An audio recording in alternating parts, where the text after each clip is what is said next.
Okay, so I did a bit of studying this morning. Yes, I know my eyes swelled up a little bit. Just know that I won. But anyways, so with that being said, I did a little bit of studying this morning on this Ryan Garcia Tank Davis fight. It's the alleged fight that's going to happen.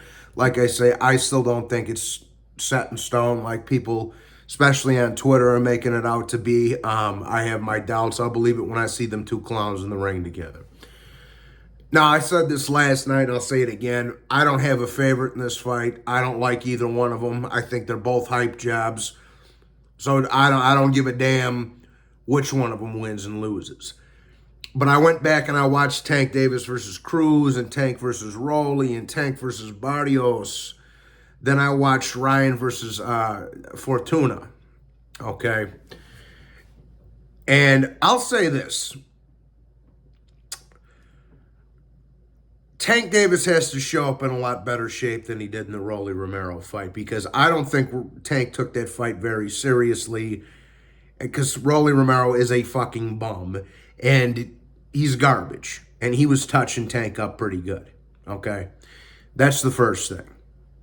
The second thing, they both have some kind of power. Now, neither one of them have fought too many opponents. Ryan Garcia's one credible win was Luke Campbell coming off a 2-year layoff, and he still got dropped in that fight. Okay? Other than that, Ryan ain't fought shit, and don't give me Javier Fortuna, because Javier Fortuna is a bum that got knocked out in 2 rounds by Adrian Granados and faked an injury. So stop it with that. Tank hasn't really fought shit either. Tank fought Barrios, and he was struggling in that fight.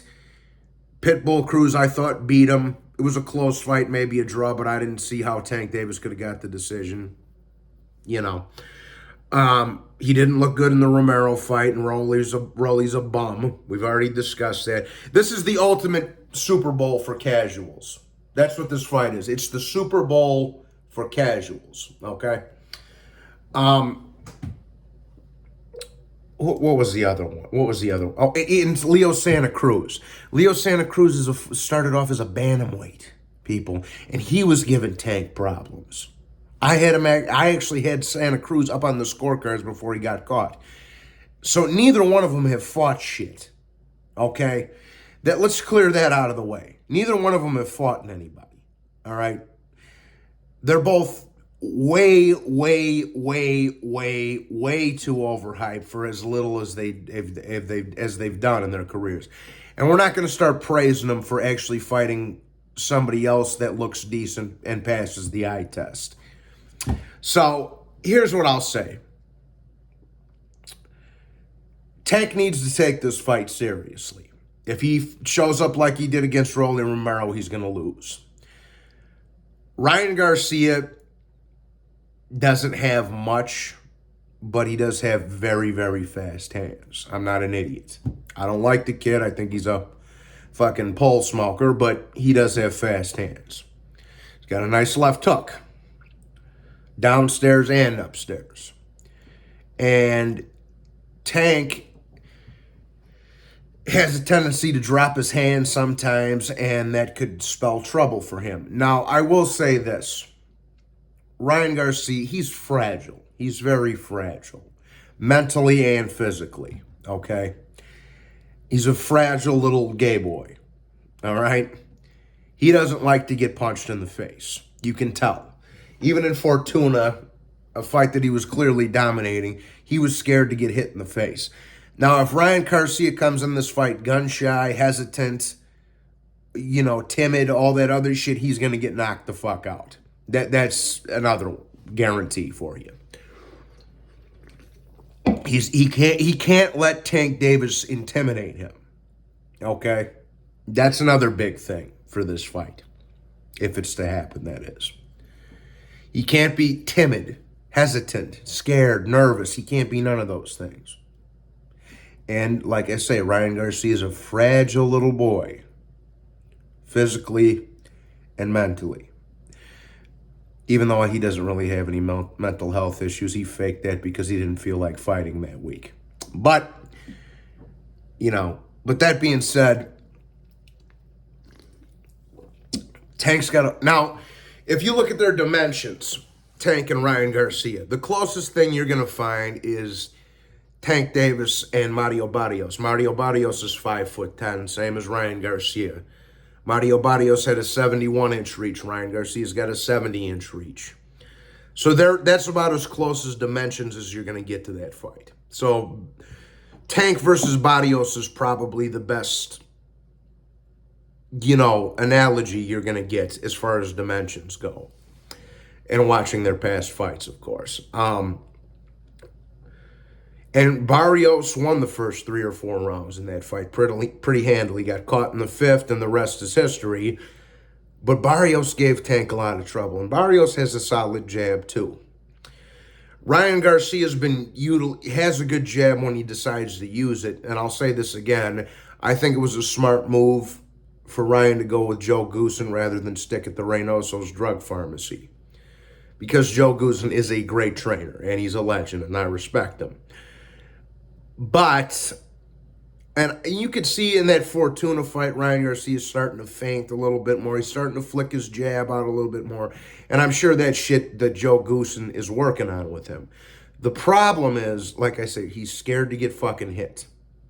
Especially by a guy with power like Tank Davis. He's very fragile. Okay? So, and Tank Davis is a little fragile, too. He can dish it out, but we don't know how good Tank can take it.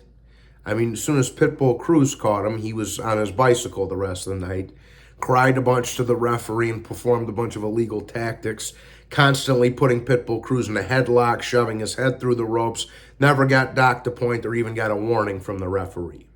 He's a fragile little mental midget in his own right. And he's not as fragile as Ryan, but he is fragile, okay?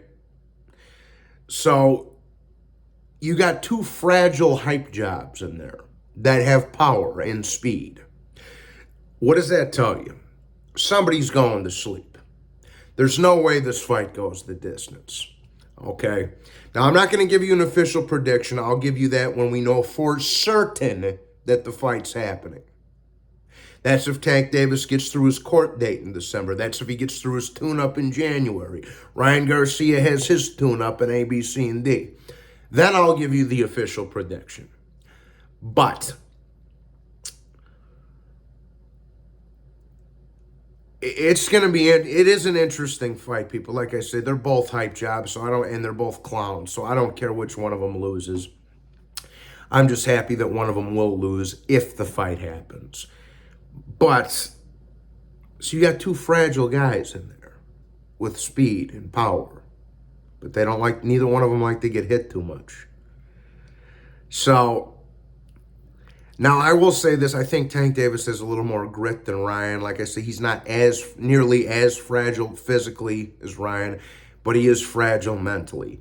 Now, if Ryan starts tagging Tank with the left hand specifically, I could see Tank Davis pulling some Oliver McCall shit, crying to the referee and quitting in the corner. I could see that happening. I'm not saying that's what's going to happen, but I'll guarantee you a couple of things. It is an interesting fight. If Tank Davis doesn't take it seriously, he gets knocked out. If Ryan Garcia is scared to get in there and mix it up with Tank Davis and he's timid and he's going to get knocked out. So it's basically who shows up on the night for me. Okay. Now, this isn't my official prediction, but as of right now, I'm going to say I would give a slight edge to Tank. But he's got to look a lot better than he did against Pitbull and a lot better than he did against that bum, Rolly Romero. So that's my early breakdown. It's not my official one because we don't even know if the fight's happening for certain yet. But that's my 2 cents early on here. So I hope you guys enjoyed the video. Please be sure to hit the like button, subscribe. Please hit the bell notifications. Drop the kid a super chat or a cash app if you're feeling fucking generous over there.